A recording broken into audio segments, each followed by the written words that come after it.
Good morning. మనం ఈరోజు ఏంటంటే బాడీ ఎక్సర్సైజ్ చేయాలి. ఎలా అంటే చేతులను చాపి స్ట్రైట్గా పెట్టి 90 డిగ్రీస్లో ఉండి మనం బ్రీతింగ్ తీసుకుంటూ కాలుకు ముందు చాపి నమస్కరించి మనం హెడ్ అనేది బ్యాక్ హోల్డ్ చేస్తాం.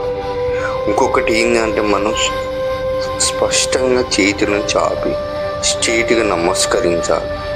ఇప్పుడు చాలామంది యోగులు ఏంటి అంటే హిమాలయ పర్వతాల్లో మనం శ్వాస అనేది అంటే గాలి బాగా తీసుకుంటారు కాబట్టి వాళ్ళకి ఏ రోగాలు అనేది ఉండదు. చాలామంది ఏంటంటే చేసేటప్పుడు విధానం ఏంటంటే కరెక్ట్ ఉండదు. అది ఎలా చేయాలని అంటే ఇప్పుడు చూడండి, హిమాలయాల్లో పెద్ద పెద్ద ఋషులు అని ఏంటంటే పర్వతాసనం మీద నిలబడి శ్వాస తీసుకుంటూ ఉంటారు. అంటే వాళ్ళకు ఆకలి ఉండదు. అంటే ఇప్పుడు పంచభూతాలు 5 ఉంటాయి కదా, ఫస్ట్ గాలి, నీరు, ఆకాశం, భూమి, అగ్ని.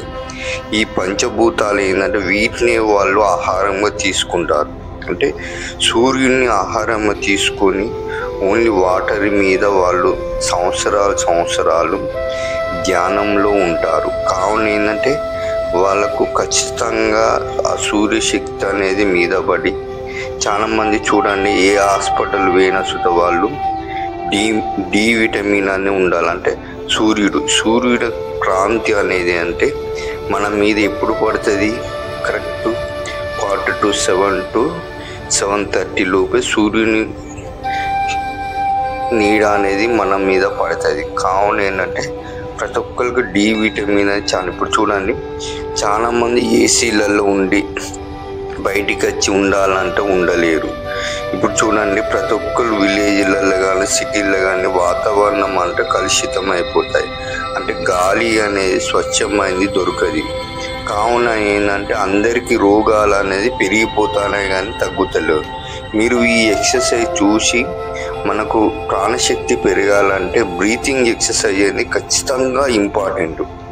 మీరు చూడండి, ఈ ఎక్సర్సైజ్ చూడండి, ఖచ్చితంగా ఇది డైలీ 10 times చేస్తే మీకు ఏ రోగాలు జబ్బులు కానీ ఏది రాదు. స్టమక్ తగ్గుతుంది, కాళ్ళ నొప్పులు తగ్గుతాయి, తిమ్మిళ్ళు తగ్గుతుంది, ఇంకోటి హెడ్కు సంబంధించినవి ఖచ్చితంగా పోతాయి. ఇప్పుడు చూడండి, ఇలా చేస్తే ఏంటంటే మనకు ఏ రోగాన్నైనా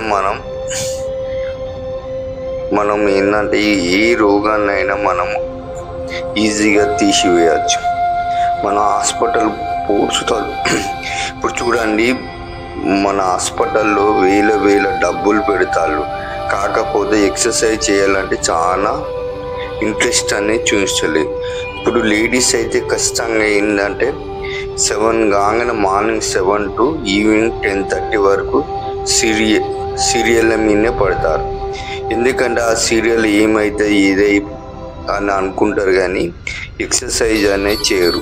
అది చేస్తే ఏమైతే మన రోగాన్ని మనమే పెంచుకుంటాం. కావున ఏంటంటే ఖచ్చితంగా బాడీ ఎక్సర్సైజ్ అనేది చేయాలి. జంపింగ్ కానీ ఇలా చేస్తే ఏంటంటే మనకు కాళ్ళు ఫ్రీ అవుతాయి, చేతులు ఫ్రీ అవుతాయి, హ్యాండ్ ఫ్రీ అవుతుంది. అందుకని ప్రతి ఒక్కరు ఈ టీవీలు, సినిమాలు, ఇంకొకటి ఏంటంటే ఇప్పుడు చాలామంది చూడండి గుట్కాలు తింటారు, మళ్ళీ సిగరెట్లు తాగుతారు, ఇప్పుడు మందు తాగుతారు. అంటే ఇవి ఏంటంటే దీనివల్ల రోగాన్ని పెంచుతుంది తప్పించి దానివల్ల ఉపయోగం ఉండదు. ఖచ్చితంగా డైలీ 8 times మీరు చేయాలని. ఇప్పుడు నేను ఈ వీడియో ఏంటంటే కరోనా ఉద్దేశించి ఈ వీడియోలు తీస్తాను. ఖచ్చితంగా ఈ వీడియోని చూసి మీరు లైక్ చేయండి, సబ్స్క్రైబర్ చేయండి, వేరే వాళ్ళు ఫార్వర్డ్ చేయండి. అంటే మనం ఖచ్చితంగా ఏదో ఒకటి సాధించాలంటే మనం ముందు ఉంటేనే అది అవుతుంది. Thank you.